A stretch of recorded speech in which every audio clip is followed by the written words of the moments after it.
Hello बच्चों, आपका स्वागत है आपके अपने YouTube चैनल गुरुकुल एकेडमी पर। बच्चों, आज के वीडियो में हम प्रश्नावली 13.2 के क्वेश्चन नंबर 4 और क्वेश्चन नंबर 5 को सोल्व करेंगे और बाकी का जो 3 क्वेश्चन बचा हुआ है वो अगले वीडियो में कवर कर लेंगे। तो आज का जो चौथा नंबर क्वेश्चन है, इसमें पूछा गया है कि संलग्न चित्र में एक कलमदान घनाभ के आकार की एक लकड़ी से बना है, जिसमें कलम रखने के लिए 4 शंक्वाकार गड्ढे बने हुए हैं। घनाभ की बीमाएं 15 सेंटीमीटर लंबाई, 10 सेंटीमीटर चौड़ाई, 3.5 सेंटीमीटर ऊंचाई है। प्रत्येक गड्ढे की त्रिज्या 0.5 सेंटीमीटर है और गहराई 1.4 सेंटीमीटर है। पूरे कलमदान में लकड़ी का आयतन ज्ञात कीजिए। आपको बुक में एक चित्र मिल दिखा रहा होगा, उस चित्र को हमको आयतन ज्ञात करना, यानी कि उस कलमदान को बनाने में जितनी भी लकड़ी लगा है उस लकड़ी का आयतन ज्ञात करना है। तो आप फिगर को अपने बुक में देख सकते हैं या फिर हम भी थोड़ा सा रफ फिगर यहाँ बनाए हैं, आप देख सकते हैं। इसकी लंबाई है 15 सेंटीमीटर, चौड़ाई 10 सेंटीमीटर एवं ऊंचाई है 3.5 सेंटीमीटर। वहीं जो ये 4 गड्ढे देखने को मिल रहा है, इस गड्ढा का त्रिज्या 0.5 सेंटीमीटर है और इस गड्ढा की गहराई 1.4 सेंटीमीटर है। तो इस कलमदान को बनाने में जितनी भी लकड़ी लगी है उसका हमें आयतन निकालना है। तो चलिए इसको आयतन निकालने के लिए जो हमको क्वेश्चन में पहले दिया हुआ है यहाँ वो लिख लेते हैं। हो जाएगा हल। दिया है तो क्या दिया है, घनाभ की लंबाई, घनाभ की लंबाई, घनाभ की लंबाई दिया हुआ है एल बराबर हो जाएगा 15 सेंटीमीटर। ठीक है। घनाभ की चौड़ाई, घनाभ की चौड़ाई, चौड़ाई यानी कि बी बराबर दिया हुआ है 10 सेंटीमीटर। घनाभ की ऊंचाई, घनाभ की ऊंचाई, घनाभ की ऊंचाई एल बराबर दिया हुआ है या एच बराबर दिया हुआ है हमको 3.5 सेंटीमीटर। ठीक है। आपको इतना क्वेश्चन में दिया हुआ है। तो घनाभ का आयतन क्या होता है, घनाभ का आयतन होता है लंबाई गुने चौड़ाई गुने ऊंचाई। तो घनाभ का आयतन हो जाएगा, घनाभ का आयतन बराबर एल गुने बी गुने एच। तो बराबर हो जाएगा 15 गुने 10 गुने 35। तो यहाँ हो जाएगा, कितना हो जाएगा जब गुना करेंगे तो ये 525 सेंटीमीटर क्यूब आ जाएगा। इतना हो गया घनाभ का, पूरे घनाभ का आयतन। अब हमको आगे चलना है, शंक्वाकार गड्ढे की त्रिज्या निकालना है। तो शंक्वाकार गड्ढे की त्रिज्या दिया हुआ है 0.5 सेंटीमीटर। तो यहाँ लिखेंगे शंक्वाकार गड्ढे की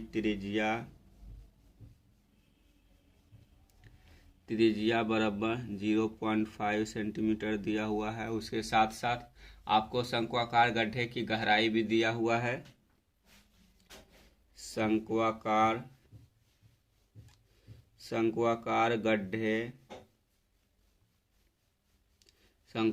गड्ढे की गहराई यानी कि इसको एच बोल सकते हैं। तो गहराई एच बराबर दिया हुआ 1.4 सेंटीमीटर। ठीक है।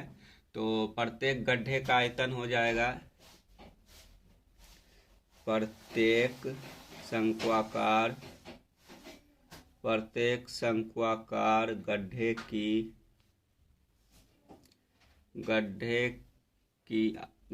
आयतन, गड्ढे का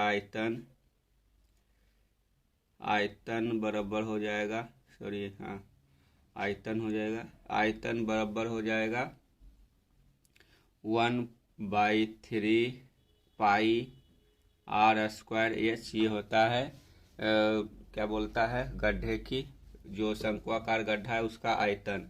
तो इस पर हम सबको पुट करेंगे, उसके बाद इसका आयतन निकल जाएगा। तो हो जाएगा 1/3 गुने पाई का मान होता है 22/7 गुने त्रिज्या 0.5 गुने 0.5 गुने 1.4 है। ठीक है। तो यहाँ इसको जब हम यहाँ क्या कर सकते हैं, तो यहाँ काट देंगे तो यहाँ हो जाएगा 0.2। उसके बाद आप जब हम इसको पूरा गुना करेंगे तो गुना करने के बाद आ जाएगा कितना, 1/3 गुने 22 गुने ये आ जाएगा 0.25 गुने 0.2। इसको गुना करेंगे तो टोटल गुना करने के बाद ये आ जाएगा 1.1/3 सेंटीमीटर क्यूब। ये हो गया एक शंक्वाकार गड्ढे की आयतन। तो ऐसा 4 गड्ढा है, तो चारों गड्ढा को निकालने के लिए आयतन इसमें से 4 गुना कर देंगे। तो लिख लेंगे यहाँ चारों शंक्वाकार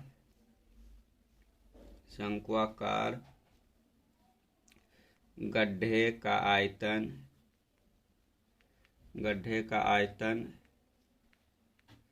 आयतन बराबर हो जाएगा 1.1/3 गुने 4 हो जाएगा। ठीक है। तो इसमें 4 से गुना करेंगे तो हो जाएगा बराबर कितना, बराबर हो जाएगा 4.4/3 बराबर हो जाएगा 1.467 सेंटीमीटर क्यूब। इतना निकल गया चारों गड्ढों का आयतन। अब क्या करना है, अब हमको कलम दान में लगी लकड़ी का आयतन निकालना है। तो यहाँ लिखेंगे कलम दान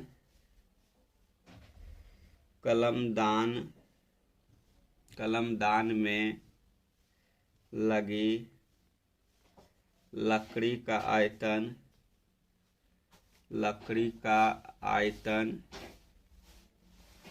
आयतन बराबर हो जाएगा कितना, तो पूरे घनाभ का आयतन अब माइनस हो जाएगा इन 4 गड्ढों का आयतन। तो घनाभ का आयतन आपको टोटल कितना निकल कर आया था, घनाभ का आयतन आपको यहाँ निकल कर आया था 525 सेंटीमीटर क्यूब। तो 525 सेंटीमीटर क्यूब में हमको इतना घटाना होगा 1.467। तो यहाँ निकालेंगे 525 माइनस 1.467। तो ये आपका निकल कर आ जाएगा कितना, ये निकल कर आ जाएगा 523.533 सेंटीमीटर क्यूब। इतना बन गया पूरे जो लकड़ी लगा है कलमदान को बनाने में उसका आयतन। आप नीचे लिख सकते हैं अतः पूरे कलमदान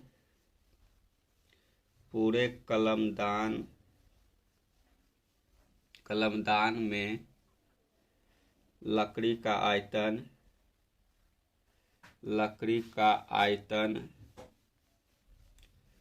आयतन बराबर हो जाएगा 523.533 सेंटीमीटर क्यूब। इतना हमारा आंसर निकल गया। इस प्रकार से क्वेश्चन नंबर 4 का आंसर ज्ञात कर लिए। हम आशा करते हैं कि आपको यह क्वेश्चन समझ में आया होगा। अगर क्वेश्चन समझ में आया है तो क्वेश्चन को अपने दोस्तों के साथ भी शेयर कीजिए ताकि इस क्वेश्चन का लाभ उन्हें भी हो। और अगर चैनल पर नए हैं, अभी तक चैनल को सब्सक्राइब नहीं किए हैं, तो चैनल को जरूर सब्सक्राइब कीजिए ताकि इस प्रकार के आने वाले वीडियो का आपको नोटिफिकेशन मिलता रहे और आप वीडियो देखते रहें। तो चलिए क्वेश्चन नंबर 5 की ओर चलते हैं और देखते हैं कि क्वेश्चन नंबर 5 को किस प्रकार से सोल्व कर सकते हैं। क्वेश्चन नंबर 5 है, इसमें पूछा गया है कि एक बर्तन एक उल्टे शंकु के आकार का है, इसकी ऊंचाई 8 सेंटीमीटर और इसके ऊपरी सिरे जो खुला हुआ है की त्रिज्या 5 सेंटीमीटर है।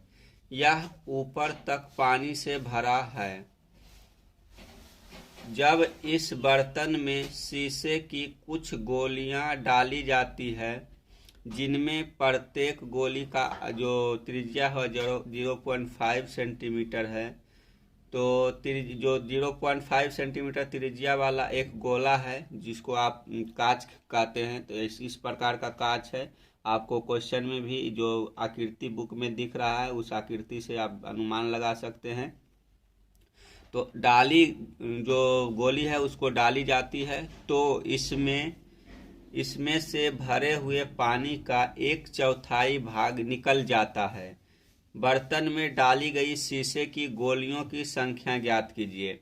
तो हमको आपको नीचे एक फिगर दिख रहा है, इस फिगर में जो शंकु आकार का है यह एक बर्तन है। इस बर्तन को एकदम ऊपर तक भर दिया गया है और इस जो बर्तन की त्रिज्या है, ऊपरी मुंह की त्रिज्या इसका त्रिज्या 5 सेंटीमीटर है और इस बर्तन की हाइट 8 सेंटीमीटर है। और इसमें कुछ शीशे की गोलियां डाली जाती है, जिस शीशे की गोली का जो त्रिज्या है वह 0.5 सेंटीमीटर है। तो हमको इस बर्तन में कितने गोली डाली गई है इसकी संख्या ज्ञात करना है। तो चलिए इसको हम इस गोली की संख्या ज्ञात करने के लिए क्या करेंगे, तो जो 1/4 पानी निकला है, एक गोली का हम आयतन निकालेंगे, उसके बाद उस गिरे हुए पानी में इस एक गोली के आयतन से भाग दे देंगे तो हमको इस गोली की संख्या ज्ञात हो जाएगी। तो चलिए हम अब शुरू करते हैं। जो हमको क्वेश्चन में दिया हुआ है उसको पहले लिखते हैं, फिर इस क्वेश्चन को सॉल्व करेंगे। तो यहाँ लिखेंगे, हल हो जाएगा, दिया है, तो जो क्वेश्चन में दिया है उसको यहाँ लिख लेंगे। तो यहाँ लिखेंगे शंक्वाकार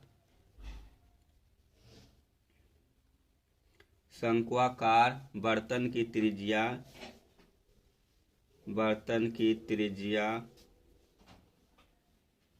शंक्वाकार बर्तन की त्रिज्या कितनी है, तो r बराबर हो जाएगा 5 सेंटीमीटर।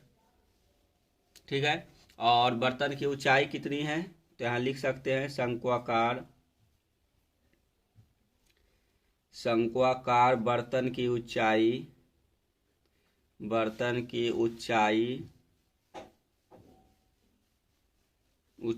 यानी कि h बराबर है 8 सेंटीमीटर। ठीक है, आगे शंक्वाकार बर्तन से भरे पानी का आयतन क्या हो जाएगा, शंक्वाकार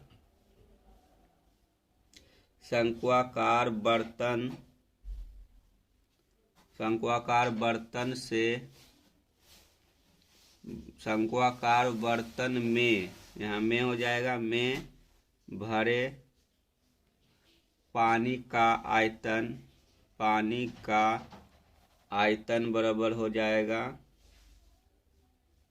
आयतन बराबर शंकु का आयतन, तो शंकु का आयतन होता है 1/3 पाई r² h। तो हम इसको ज्ञात कर लेते हैं। तो यहाँ हो जाएगा 1/3 पाई का मान 22/7 और गुना हो जाएगा r² यानी कि यहाँ हो जाएगा 5 का स्क्वायर, h यानी कि 8। ठीक है, बराबर हो जाएगा, बराबर 1/3 गुने 22/7 गुने 8 गुने 5 40 होता है, तो यहाँ 40 लिख लेंगे। और ऊपर हो जाएगा कितना, तो यहाँ हो जाएगा 22 चौक 88 880 बटे यहाँ हो जाएगा 7 या 21। ठीक है, इतना सेंटीमीटर क्यूब हो गया आपका, क्या बोलते हैं इसका हो गया आयतन। जो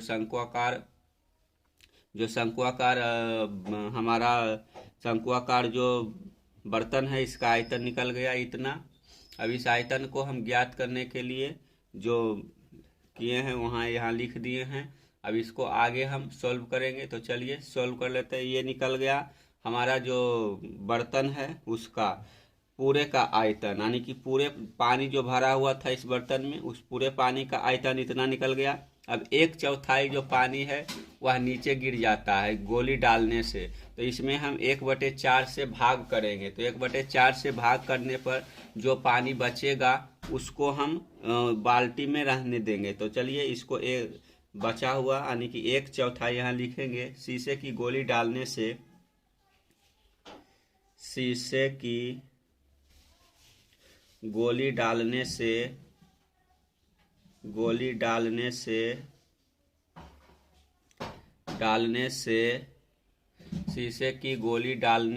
1/4 भाग पानी 1/4 भाग पानी बाहर निकलता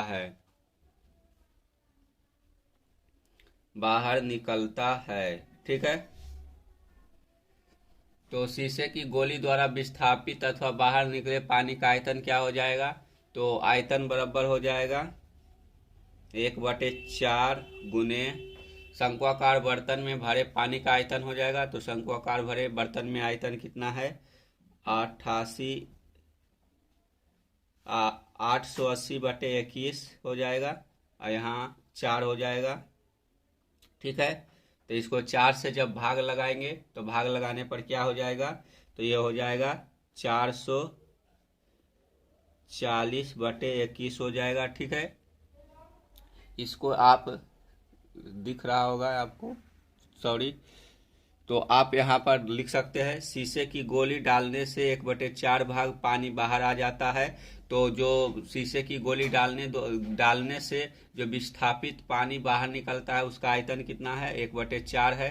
तो इसको इस पूरे बर्तन में जितना पानी भरा हुआ है उस पानी को जब 1/4 पानी बाहर आ जाता है तो 1/4 से भाग देंगे। तो जो इसका आयतन है, बचा हुआ पानी का आयतन, वो निकल गया 440/21 सेंटीमीटर क्यूब हो गया, ठीक है।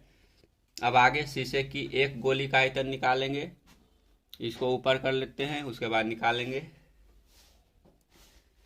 शीशे की एक गोली का आयतन, शीशे की एक गोली का आयतन बराबर क्या हो जाएगा? तो 4/3 पाई आर क्यू हो जाएगा। तो बराबर लिखेंगे यहाँ 4/3 पाई के जगह पर 22/7 लिख सकते हैं। तो अभी पाई रहने देते हैं, पाई हो जाएगा 0.5 का क्यू हो जाएगा, बराबर हो जाएगा 0.5/3 पाई सेंटीमीटर क्यूब, इतना हो गया इसका आयतन। क्योंकि यहाँ पर जब इसका क्यूब करेंगे तो इसको 4 से गुना करेंगे, तो 4 से गुना करने पर ये 0.5 आ जाएगा, नीचे 3 और पाई का मान रहने दिए। तो यहाँ हो जाएगा क्या? यहाँ हमको इसको 1 में कन्वर्ट कर देंगे और इसको जब 1 में कन्वर्ट करेंगे तो यहाँ हमको नीचे भी गुना करना पड़ेगा, 2 से ऊपर नीचे। तो ऊपर नीचे जब 2 से गुना करेंगे तो ऊपर हो जाएगा 1 यानी कि पाई और नीचे हो जाएगा 6 सेंटीमीटर क्यूब, इतना हो गया। अब गोले की जो त्रिज्या है वो आपको पहले से पता था। तो शीशे की गोली की संख्या हो जाएगी, गोली की संख्या बराबर हो जाएगा, संख्या बराबर क्या हो जाएगा?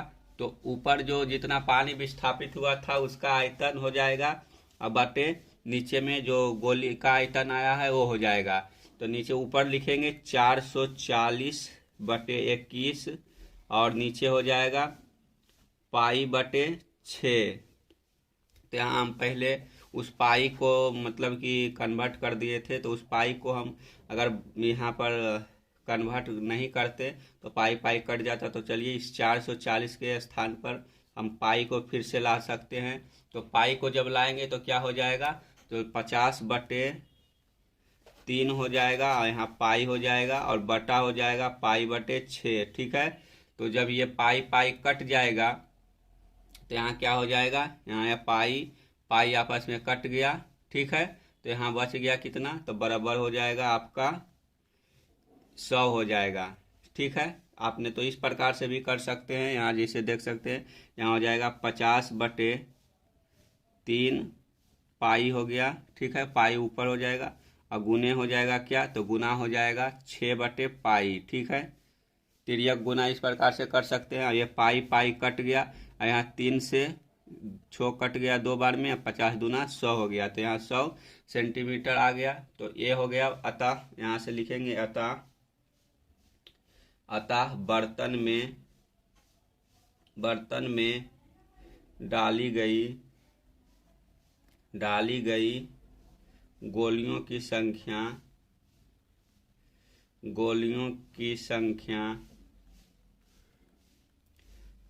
की संख्या बराबर 100 है। तो आपको यह क्वेश्चन समझ में आ गया होगा। यहाँ से हम जो है शीशे की गोली डाली जाती है बर्तन में तो 1/4 पानी बाहर आ जाता है। जब पानी बाहर आ जाता है तो पानी बाहर आने के लिए आपको क्या करता है, जो बाहर पानी निकला है उसको हम 1/4 भाग पानी बाहर निकलता है तो उस पानी को हम घटा देंगे पूरे आयतन में से। तो घटने के बाद जो पानी बर्तन में बचा हुआ है उसका मान इतना है, ठीक है। और इस पानी को जब हम शीशे की गोलियों की संख्या ज्ञात करने के लिए इस पानी में से एक शीशे की गोली के आयतन से भाग देंगे तो जो शीशे की गोलियों की संख्या निकल कर आती है वह 100 आती है। तो इस प्रकार से हम इस क्वेश्चन को सॉल्व कर लिए। तो हम आशा करते हैं आपको क्वेश्चन नंबर 4 और क्वेश्चन नंबर 5 आसानी से समझ में आ गया होगा। अगर क्वेश्चन समझ में आया हो तो वीडियो को लाइक कीजिए, अपने दोस्तों के साथ शेयर कीजिए ताकि आने वाले वीडियो का आपको नोटिफिकेशन मिलता रहे और आप इसी प्रकार से वीडियो देखते रहें। तो चलिए मिलते हैं एक नए वीडियो के साथ, तब तक के लिए धन्यवाद।